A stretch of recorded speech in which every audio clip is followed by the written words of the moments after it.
So the second arrow is a Buddhist parable, and I'll just go ahead and read it.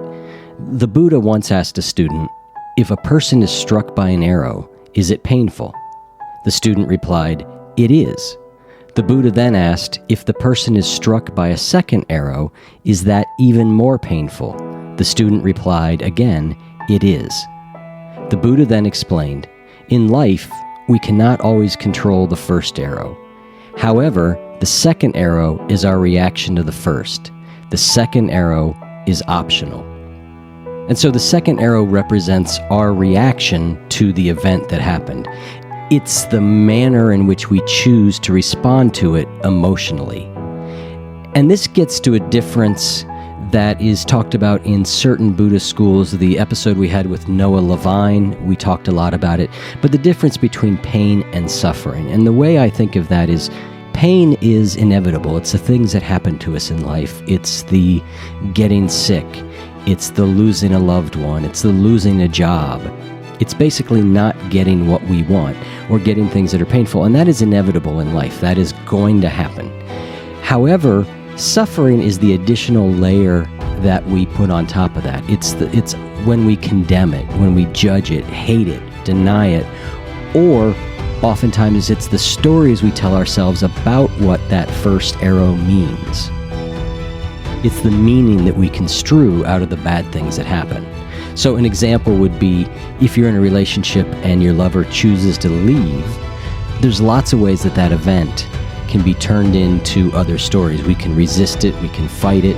I was talking with somebody the other day and there was a story about them being surrounded by police officers on his girlfriend's front or his ex-girlfriend's front porch. That's an example of the second arrow. All that suffering is what he added to that. There's something known as cognitive distortions. And they're similar to cognitive biases, but they're a little bit more focused on the emotional aspect of things.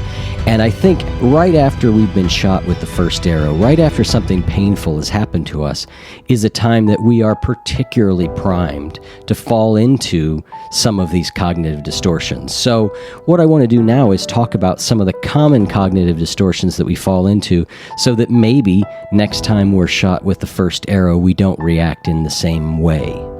The first cognitive distortion that comes up is something known as overgeneralization.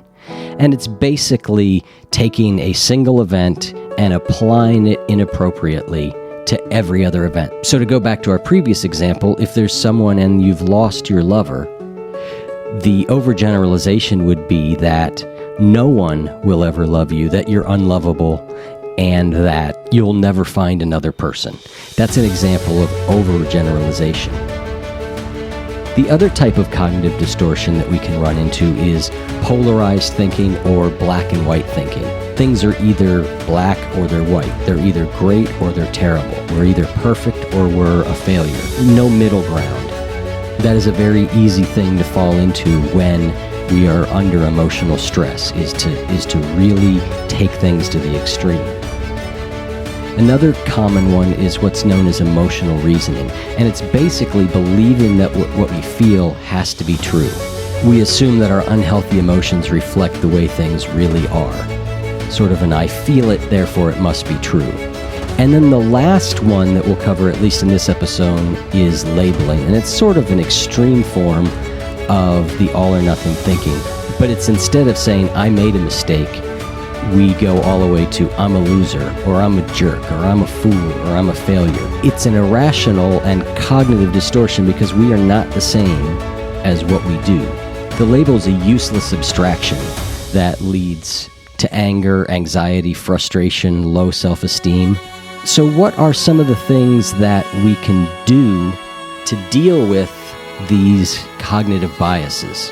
The first thing, most important thing is, and it's the cliche of mindfulness, but it's about recognizing I'm having an emotion, not condemning it or condoning it, just being aware of it and that we're reacting to it. I think that's the very first step. The second then is to explore our thinking around it. Try and identify the cognitive distortion that you might be having. Look at your negative thoughts and see if any of the distortions we talked about apply to those. You can examine the evidence. So instead of just assuming that your negative thought is true, is there any actual evidence for it? Some of this gets back to the episode we had with Byron Katie where she talked about the work and her 4 questions, and it was really a robust way to examine your thought patterns.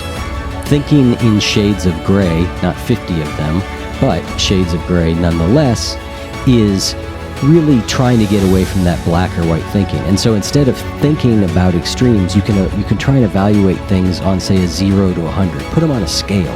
That gets you out of the extremes and allows you to place it in the middle.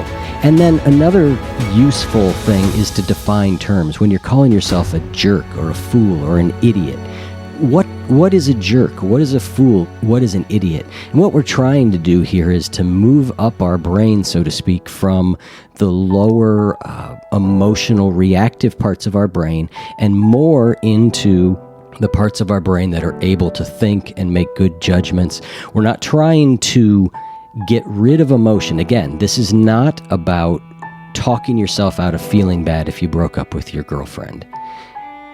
This is about not making it worse by adding all sorts of other stuff on top of that. So this is not a cure for any type of negative emotion. What it is a cure for is for self-inflicted negative emotions.